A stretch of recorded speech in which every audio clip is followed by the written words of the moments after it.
court. Extra pass. And it goes for the win! For the win! Good! They did it! Now it's Page off balance. Puts it up. Gives it to Jenkins for the championship.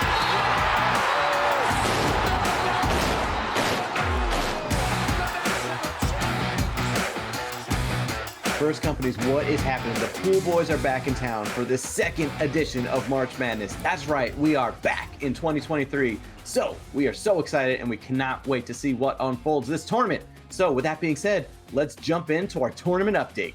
So the tournament got started with the 13th seeded Furman Paladins getting the first upset of the tournament as they took down the 4th seeded Virginia Cavaliers. Wild finish. The Virginia guy just chucked the ball up. Furman intercepted it, kicked it for a three-pointer to cap off the upset. It was spectacular. I think it was just the second game. Amazing start. That was wild, but the real show was stolen by Fairleigh Dickinson becoming the second ever 16 seed to knock off a 1 seed. It had everybody in the world Googling, where is Fairleigh Dickinson? It's actually in New Jersey, but what a wild finish. They knock off Purdue to send the first number 1 seed pack into this tournament. They didn't even get a win. Purdue, see ya. All right, and now for the third year in a row, that's right, the third year in a row, a 15 seed has made the Sweet 16, with this year's rendition being the Princeton Tigers. So welcome those Tigers to the Sweet 16. It's amazing. 15 seed, third year in a row. Yikes. And then Michigan State just finds a way to do it. Tom Izzo, a legend in the tournament, he tells his troops, you win the first game, I'll win the next game. And he did it. They knocked off Marquette to make it to the Sweet 16. Go Izzo, go. They just always make it there. Izzo, that Izzo magic.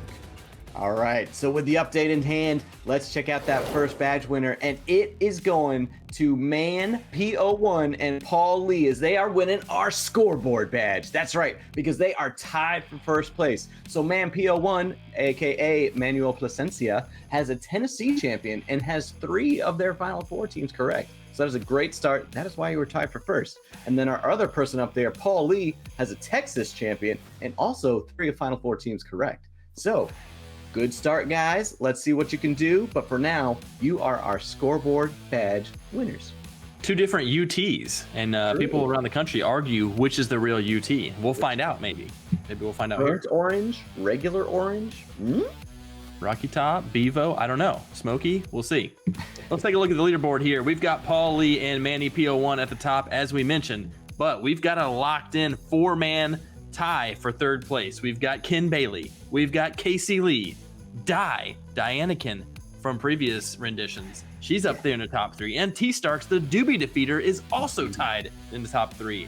Seems personal. I don't know. I don't know what Doobie did to you other than he's been bragging a lot about that championship belt. Probably wears it everywhere. But T Starks coming for you, just so you know. In 7th place, 10.5. 10.5. Not sure what that means, but I'm here for it. And in 8th place, New Kid on the Block.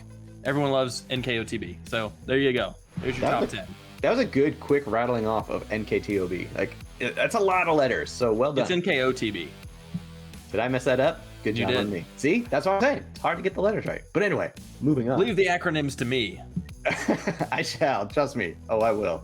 All right, but moving on. Looking at our biggest upset badge, you got to give it up to RC. So if you remember Ryan Clinkscales from last March Madness, he actually got last year's head scratcher as he had some questionable picks. Now, don't get me wrong. He still has some questionable picks this year, but he was the only one to correctly pick Princeton over Arizona. As we said, 15 seed making the Sweet 16. He saw it coming. So you got to give it up to my man RC1, Ryan Clinkscales.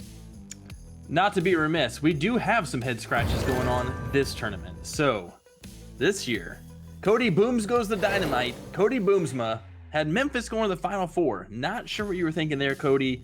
Granted, our research pre-tournament did say if an 8 seed beats a 1, they tend to make it to the Final Four. You might as well take them. North Carolina did it last year. Not so fortunate this year. Couldn't even get past those Owls of Florida Atlantic. Also head scratching, Nath Attack. Nathaniel Miller took Texas A&M to the Final Four. They didn't even beat Penn State in the first round. That was a 7 seed getting upset. So both of those a little head scratching. Little itchy heads. All right, so now it's one of our favorite times. This is where we get to give out our crying Adam Morrison badge for saying it ain't so. Because what this means is that your champion is gone, before the Sweet 16. And in many cases, your champion was gone after the first game. So let's run through it. Actually, I only have to mention 3 teams because you guys are pretty consistent in who you're picking as your champ, but unfortunately, not good ones. So here are the people who picked Arizona. And once again, they couldn't get past the first round. So the people who picked Arizona, Jason Beek, Matt A, aka Matt Abraham, Reynolds, Josh Reynolds, and Craig Schrader and Cody Booms goes to Dynamite. So unfortunately, Arizona, gone. All right, now let's go on to Purdue. Again, 16 seed beating Purdue. Purdue in the last few tournaments, the last few years, they lost to a 16, a 15, a 13, a 12. Anyway, don't pick Purdue anymore, please. So people who pick Purdue, Joshy Poo, Josh DeVries, the Mixter, our favorite Bond villain, Mick Volkart, Damian Malik, Sharon Kuipers, Big Bad John, Taylor Lee, and Scott Steenwick. So bye-bye Boilermakers. And then, of course, you had the defending champs, the Kansas Jayhawks, thought, this is a safe pick. They're running everybody back. Let's get that championship again. But unfortunately, can't beat the Razorbacks. So C-Money, Chris Smith, Matt Zimmerman, Sam Schultz, Logan, Navy Man, who is Patrick Stevens, Hoppy, Luke Hupp, Ty Halleck, Matt Sink, Nath Attack, as we talked about Nathan Miller, and the Roof Guy, Wesley Hoosby. Unfortunately, Jayhawks gone. Crying Adam Morrison, gone too soon. Say it ain't so. Say it ain't so. Yeah, that's some big names. Big name teams. But that leaves the pool open.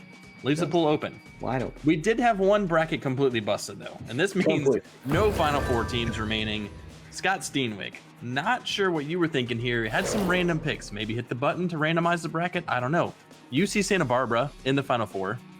Not sure what that's all about. Purdue. Okay, that makes sense. Penn State. Maybe he's a homer. Maybe you're a Penn State guy. I don't know. Maybe. A little bit of an interesting pick. Big Ten. Just loves the VCU. Big Ten. There was a year when Shaka Smart was there when they were really good. Went to the Final Four. Not this year. So 3 of those lost in the first round. Penn State lost in the second round. Not ideal. So your bracket is busted. Tear it up. And all you're rooting for now is chaos. Just root for chaos. That's all you can hope for. Everyone else has a bad time in chaos. Spoilers. Pretty much. All right, so let's just keep riding this train, shall we? Come on, you love the pun because we're talking about our caboose and badge. So let's keep this train rolling, Scott. Your bracket is literally officially done. So, we talked about you lost all your Final Four teams, your champion, all that, but you literally cannot get any more points. You did pick one correct Sweet 16 team. You got Alabama there, so that was one of your 19 points. Unfortunately, you didn't have them winning anymore. So, you can just kick back, enjoy that chaos, grab a cup of coffee. You can still talk to people about it. Just say, hey, I got Alabama in there. Pretty sweet, right? So, so you're caboosing. I think we're going to be saying this name a lot in the caboose, but hey, hop on in. We're here for the ride with you, man. We're here with you, Scott. Keep watching the videos and let's just talk trash about everybody else. It'll be fun. Promise. We'll just get you on tape and you can be an honorary pool boy for now. How about you can submit a video. We are the pool boys at gmail.com. Go for it. Do it. All right, we have one more badge to hand out, and there's always someone in the pool who's not doing great at the beginning, and secretly they're thinking, just wait, I'm waiting. My time is coming. These people are lurking. They're looking through the blinds, trying to see, oh, you know what? Guess what? I may be down at the bottom, but I got a lot of points remaining, which means if my Final Four hits, all of a sudden I'm going to be at the top. Watch out. Big B, Bronson Schmidt's got 3 Final Four teams remaining and 130 points remaining. So currently in 49th place. But out of 50. Don't sleep on Big B. Out of 50. Don't sleep on Big B. I'm just saying. And then Monica Brummel, same thing. All 4 Final Four teams left. She's in 38th place.